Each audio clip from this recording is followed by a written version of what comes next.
March the 1st, the day Booker T shucky ducky quacked into existence in 1965, the day in 1998 where Bam Bam Bigelow drove Taz through the stage at ECW Living Dangerously, and the year in 2011 Johnny Curtis won the 4th series of Tough Enough, earning a WWE contract and a wildly catchy theme song. There was a very different sound, however, in Toronto on March the 1st, 2025, far away from Fandango's theme.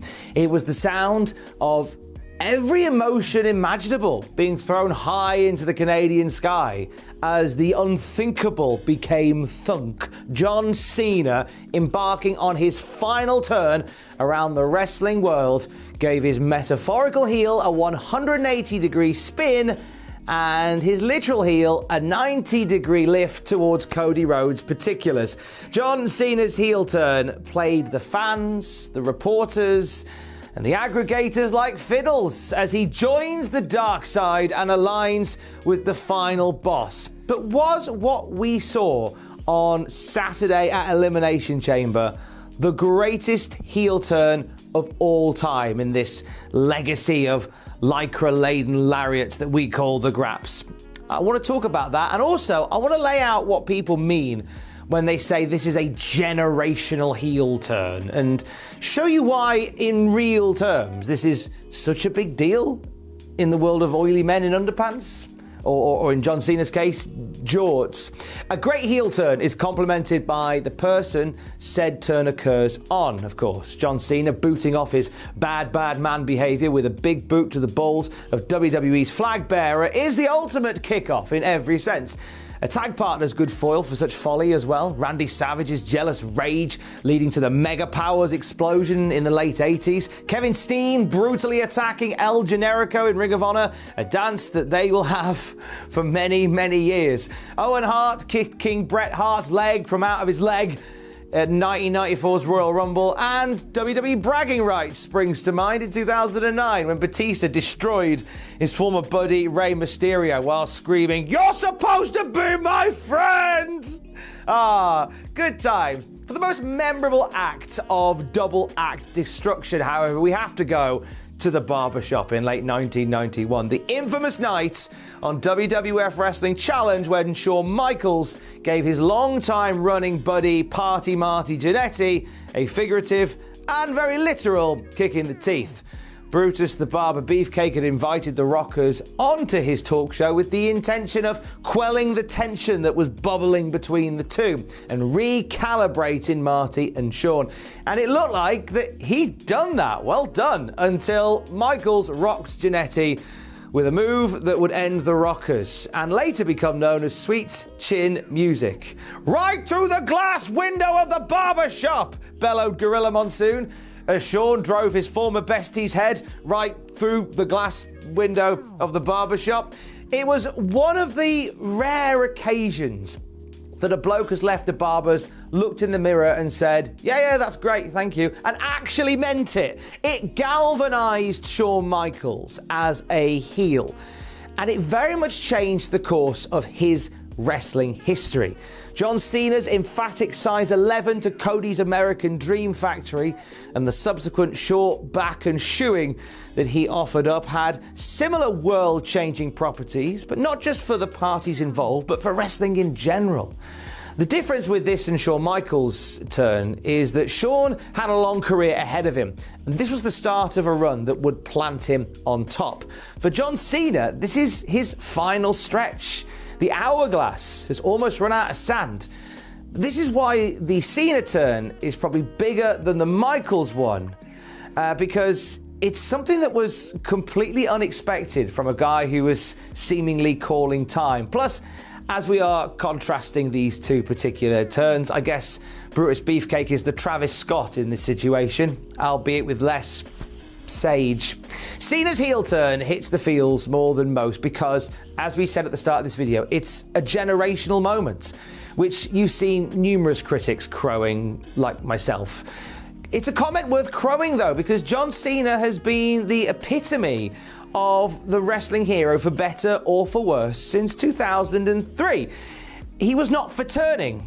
There's just been a handful of wrestling stars over the years who have waited decades or maybe their whole career, to taste that forbidden fruit of rule breakery from wrestling's bakery. And one of those was Andre the Giant, who toured the wrestling world as a beloved behemoth, ruling with a firm but fair grip over the countless baddies that was thrown at him.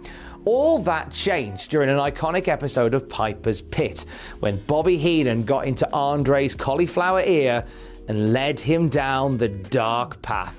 Andre staring into the eyes of his now former best friend, Hulk Hogan, and declared he now wanted to take the spotlight and be WWF champion. His new true colours waved high when he ripped the shirt off of Hogan and pulled off his cross necklace in the process, a symbol of the God-imbued power of Hulkamania. Hulk didn't get a kick in the bollocks, but this was a metaphorical kick in the teeth. If you look closely, you can actually pinpoint the exact moment that his heart breaks. There it is there, just there. Can you see it? Yeah, there he is.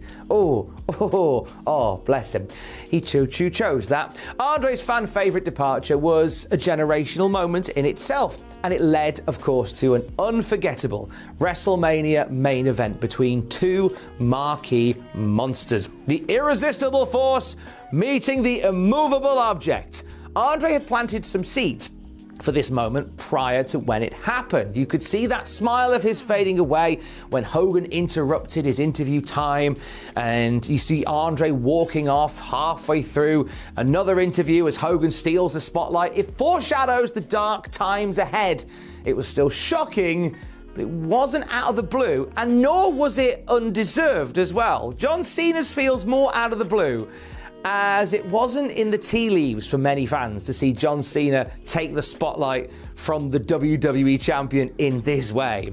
Plus, I think Andre's turn taking place on Piper's Pit in front of a crowd on WWE TV added an intimacy to it. However, Cena's, which took place in front of a huge, very lively live crowd, made this moment feel even bigger. Now, another iconic fan favourite departure that took place in front of a live crowd was on Raw in June of 2014. And like John Cena's turning on Cody, and in turn turning Cody's crotch into plum chutney, it came completely out of left field. One night removed from a six-man war against Evolution, The Shield, Roman Reigns, Seth Rollins and Dean Ambrose stood in the ring to fend off Triple H and Randy Orton. This has been just an hour or so after Batista had waved himself off from WWE TV. Rollins grabbed a steel chair, stood aside Dean Ambrose and Roman Reigns, ready to go to war once again. Triple H declared that there was always a plan B, which was the signal for Seth Rollins to take said steel sitting implement and put it in the back of Roman Reigns, tearing a hole in the Shield that would never truly heal. It was out of left field because 24 hours before Seth had been in combat with these guys, he'd been beating the bejesus out of Triple H and Randy Orton, for whom he was now aligned with. Yet this was a setup all along. Heel turns like this, while shocking, force you to pop a couple of logic bubbles in the process. Despite that, it is a moment that is etched in WWE history, and one that was called back to in the main event of WrestleMania 40 last year. Whilst the turn wasn't generational per se, the ramifications of it kind of were. In order to upset Roman Reigns, all Rollins has to do is just put on some riot gear. Roman Reigns must be an absolute nightmare at local football derbies, whether logic bubbles need to be burst or belief needs to be suspended so very high that it gets a nosebleed. Heel turns out of nowhere can still get the juices flowing. And wrestling works really hard to find new ways in order to catch us fans slacking. John Cena himself was a victim of such a moment when Mark Henry gave us a salmon-suited lament saying farewell to the wrestling world, only to obliterate Big Match John moments later in the centre of the ring on Monday Night Raw and stake his claim at the WWE title. A moment that was so perfect in its execution that it almost made Mark Henry the greatest good guy of all time. The night Roman Reigns stepped away from wrestling to receive cancer treatment was the last place that we expected Dean Ambrose to attack Seth Rollins as a second attempt at rekindling the Shield fell to pieces. We as fans were caught doubly off guard with that because the two of them had won the tag team championships like mere moments before. How will they coexist? They can't.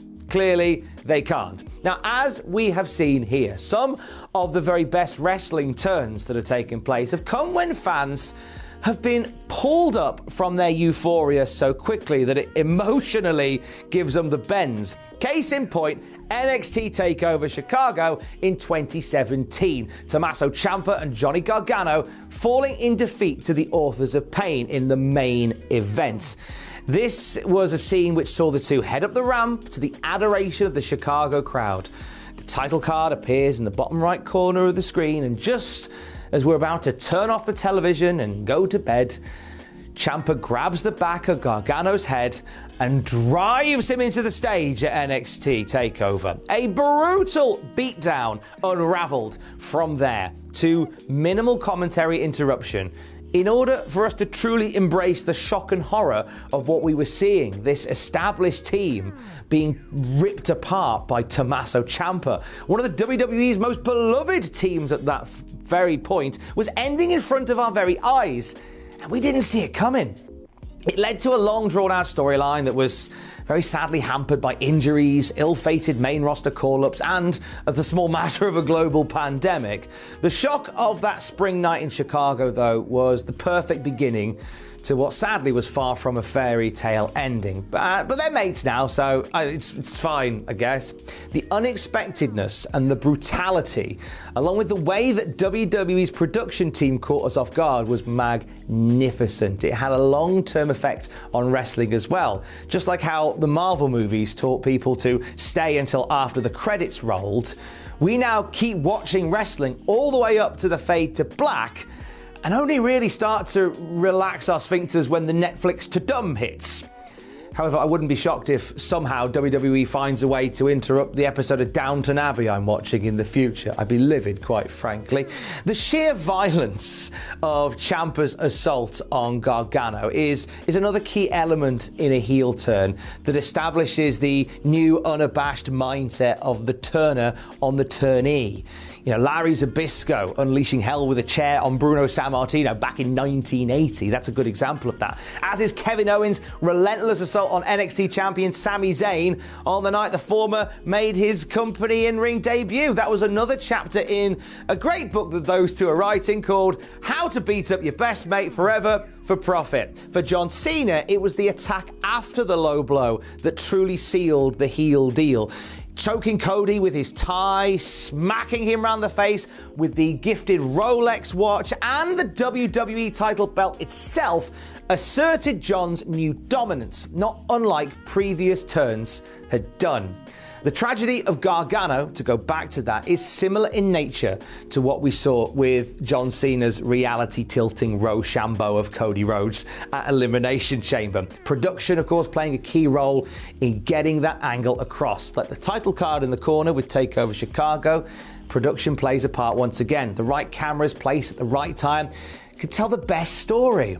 You know, like how during the Kevin Owens-Chris Jericho Festival of Friendship, we all saw Jericho holding the list of Kevin Owens before Chris Jericho knew what was happening.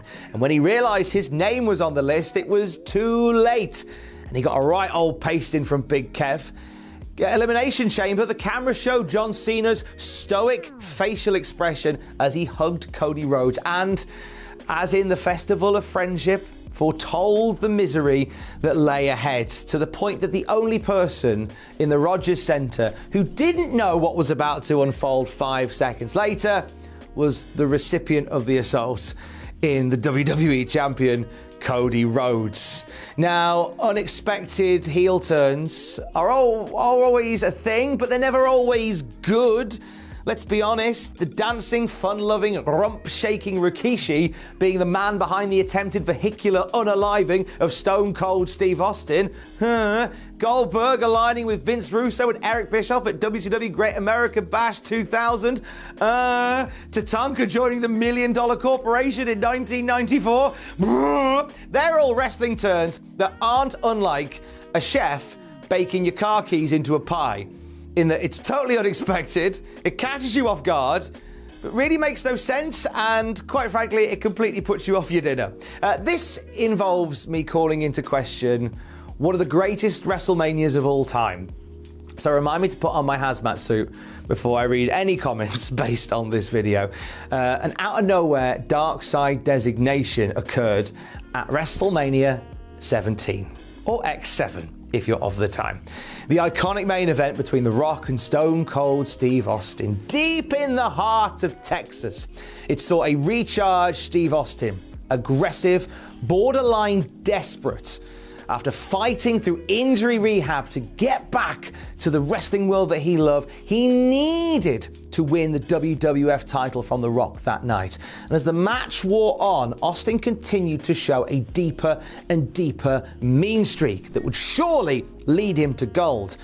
However, when Mr. McMahon swaggered to ringside, even the longest-winded wrestling fan couldn't have predicted that less than a quarter of an hour later, Austin would be WWE champion and would be toasting the result with Mr. McMahon, the man who helped him win it. Austin had joined forces with McMahon on that night in 2001, the man whom he had devoted the best years of his wrestling life to beating up and humiliating in a million different creative ways. Austin became a household name because of what he represented. The anti-authority everyman, the blue-collar worker who kicked his boss's head in. Austin offered up the kind of fan fiction that wouldn't get you kicked out of a public library for looking at. And here he was, now busy mates with the boss. It just didn't compute at all. And it never did, because Austin, when asked for an explanation, never offered an explanation. Whilst this turn is blessed with an iconic JR call, screaming for answers from his best mate, it didn't sit right. Shocking? Yes. Embraced? No. A babyface Austin victory in Texas would have given the loudest, proudest reaction of all time. Austin winning the WWF title, boozing with the boss, gave us a very subdued reaction. Yes, there were cheers, but there was an air of confusion that hung about the Astrodome that night as a result of it as well. It was a moment that wasn't fully accepted. Not even by Steve Austin himself, who has said in numerous interviews that he had considered calling an audible and just giving McMahon a stone cold stunner to end the show on a high. It's quite fitting, actually, that The Rock, the man who found himself as the final victim of the Attitude Era, is actually the mastermind, both on and off screen, behind what we saw at Elimination Chamber, a moment that breaks the unbreakable mascot of the Ruthless Aggression Era. Cena embracing the hatred doesn't throw as many questions up as when Austin became a McMahon mercenary, which is probably why, at risk of being chased out of my Wrestling Fans in Their 40s Facebook group by burning torches, I think John Cena's heel turn will hold up better over time than Steve Austin's inexplicable X7 escapades. Cena's turn, while shocking, kind of felt right. It doesn't feel like it's flowing against the tide like Steve Austin's 0-1 shocker completely did. A heel turn is often born from a crowd's desire for clearance to chastise. Rocky Maivia joining the Nation in 1997 was a response to a failed attempt by the WWF to make a plucky blue chip a babyface. Roman Reigns' long-awaited heel turn, in which he recruited Paul Heyman as his wise man, not only gave the wrestling world the carte blanche to castigate, but it unlocked one of WWE's biggest stars in years, who now is so beloved because of how well he did in that role that he's beloved, basically. So when Hulk Hogan didn't get the full-blown adoration he and his paymasters expected when the honeymoon period in WCW came to an end, something had to be done. So we can't not talk about the unforgettable moment that WCW pulled the trigger on in a shocking realignment that changed the wrestling world. That's right, Ed Leslie attacking Hulk Hogan. He butchered a friendship. We'll see you in the main event of Starrcade for reasons, you inexplicable monster, you. Now, 4 words, 1 emotion. Bash at the beach. In 1996, Kevin Nash and Scott Hall invaded WCW and promised a third man would be by their side when WCW Summer Spectacular came to an end. As Hulk Hogan hit the ring, we all thought he was there to defend the honor of World Championship Wrestling, who were 1 man down in their all-star tag team main event. But no. A leg drop to Macho Man Randy Savage turned not just Hulk Hogan from power to sour, but it turned the entire wrestling landscape upside down. Hogan's heel turn and the subsequent unveiling of the new world order under cascading debris and detritus from the shell-shocked crowd is a landmark moment in pro wrestling. The fact that Bobby Heenan, God bless him, innocently shouted on commentary, "Whose side is he on?" minutes before the turn as Hogan headed towards the ring, the fact that didn't stop the shock says a lot. Now, like Steve Austin in 2001, it was a moment Hulk Hogan was reluctant to carry out initially. For the Hulkster, a wrestling household name, this wasn't just a storyline. This could massively affect his bottom line. Historically, heel merchandise hadn't sold as well with the kids and the families as babyface merchandise did. And even though he was on a little bit of a downswing, Hogan was still a top merch seller. There were reports from the time that say Hogan's agent was close to tears over the thought of this sporting icon getting booed, seeing it as a PR nightmare in the making. But the thing is, Hogan was already starting to get some bad vibes.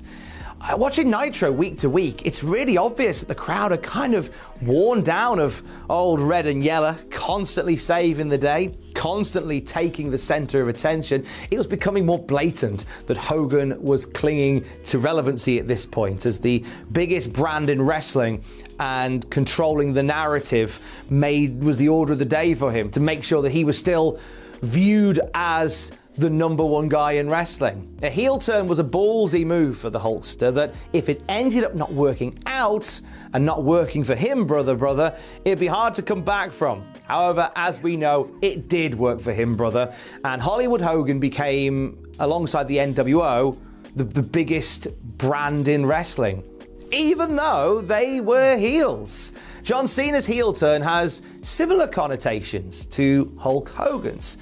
But there's one key difference here, because right now the crowd weren't in a position to boo John Cena. They weren't currently against him. Now, sure, during John Cena's full-time career, the crowd routinely voiced their displeasure at the constant John Cena sandwiches that they were fed on a Monday night. Childish, jean short wearing, joke cracking, platitude spouting.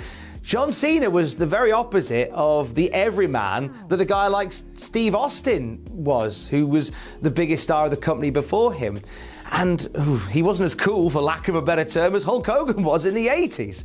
John Cena's match with Rob Van Dam at ECW One Night Stand in 2006 was not just a really great match, but it was also a cathartic experience for the WWE Universe, who packed into the Hammerstein Ballroom and just threw boos and insults, Cena's own shirt, back towards the crowd all night long. Believe me, as somebody who was a fan during Cena's full-time years as I was, there was a lot of animosity towards John Cena, but I felt like it had cooled since he began this final run. The feelings had changed towards John since he announced his retirement plans. The crowd, who have ridden this guy for most of his career, had showered Cena with love since his announcement, toasting his victory lap of the Graps after so many years of piss and vinegar. Cena entering the Rumble and winning the Elimination Chamber, last eliminating the very popular CM Punk, went over really well with the crowd, which made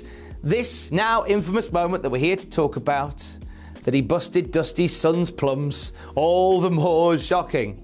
Had something like this occurred during the very height of Cena hate, which Cena has said in interviews was on the cards until the higher-ups got cold feet, the reaction would have been, no doubt, just as loud. But we wouldn't have had that incredible rug pull energy that we had at the Elimination Chamber, that we've had in previous great heel turns. However, the one thing that Hogan's beach-bashing, bad guy beginnings has that John Cena's doesn't, at least it doesn't yet, is the seismic change to the wrestling world that went from there. Hollywood, Hogan, and the NWO propelled WCW into the lead in the Monday Night Wars. It was the fuse that lit the wrestling boom, and it forced WWF to change direction. The Attitude Era is a direct response to WCW's grungy, anti-authoritarian presentation, and Hulk Hogan's shocking and much-needed dark side shift was what moved the needle. It changed wrestling forever. You don't have to like Terry, but the ripples from that Hogan leg drop forced an attitude adjustment that made wrestling cool again. And it led us, well, right to where we are today, with John Cena kicking Cody Rhodes in the balls. While Cena's turn has absolutely come out of nowhere, it has been excellently produced and has garnered an incredible reaction worldwide. It's been done, however, in a company that is very much dominating the wrestling landscape right now. And it's also been done by a guy who we know isn't going to be here this time next year. That's a guarantee. Hollywood Hogan, for better or for worse, stuck around for a couple of years after he joined the New World Order, as with several of the people that we've talked about here today. They would go on and carry on this heel legacy for a little while longer, whereas with John Cena, we know this time is finite. This time in the heel world, I still think is long enough to create some iconic moments and hopefully elevate some people as well. In the immediate, what it can do, and time will tell if it does this, is bring lapsed fans running back, similar to what Hogan's turn did.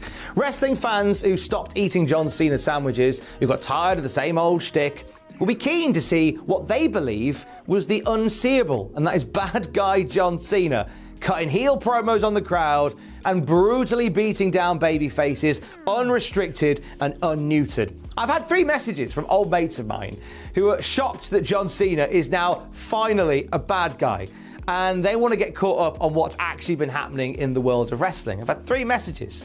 I've admittedly only replied to 2 of them, so I'm sorry if you're waiting on one back. Whether you think it's the best of all time or not, John Cena's heel turn is a once-in-a-lifetime moment. It truly is. Now, realignments are a regular part of the wrestling scene. We're entering another period where shades of grey are back in fashion. To capture this moment again, wrestling and wrestling creatives are going to need to start planting trees, the shade of which they may never sit under. You'd need one wrestler to go on a monumental babyface run on top, suffer the slings and arrows, and never waver for 20 years plus in order to recreate this moment. I'm going to pick out a name. For example, Joe Hendry. Joe's been a babyface throughout his TNA run, and yes, he was briefly a heel in WCPW. Well done, purists, I see you. But John Cena was also a heel in 2002 and a bit in OVW, so shush. So, if Joe Hendry joined WWE officially in 2026, and he received a long and lengthy push to the top, and stayed the clean-cut course for over 2 decades, you could come close to creating a moment like the one we have seen in the year 2050. And that is if all goes to plan. And that is still not without its guarantees. In the year 2050. I, for one, can't wait for the day where my still beautiful wife, Alex, wheels my 65-year-old arse into town to collect my pension, download a Gregg sausage roll into the microchip in my brain, and then go home to watch Joe Hendry shock 100,000 people in the Amazon Tesla Stadium when he kicks Jey Uso Jr. in the bollocks. We'd have to see people born, grow up, and have families of their own during a Joe Hendry babyface run in order to come close to creating a moment like what we saw on Saturday. That's what people mean when they call this moment generational. That's why this feels like such a big deal. Because in the realm of sports entertainment, it is a big deal. It may just be a storyline heading into the first WrestleMania on Netflix, and I reckon it's something that we will see retconned before John Cena properly hangs up the boots and folds up those little towels away for the last time. But the impact of John Cena's heel turn is gonna be felt forever. And even if it's not the best, it is all the way up there as one of the best heel turns of all time. That is until Joe Hendry kicks Jey Uso Jr. in the bollocks in 2050. Stay safe. Love you. Bye.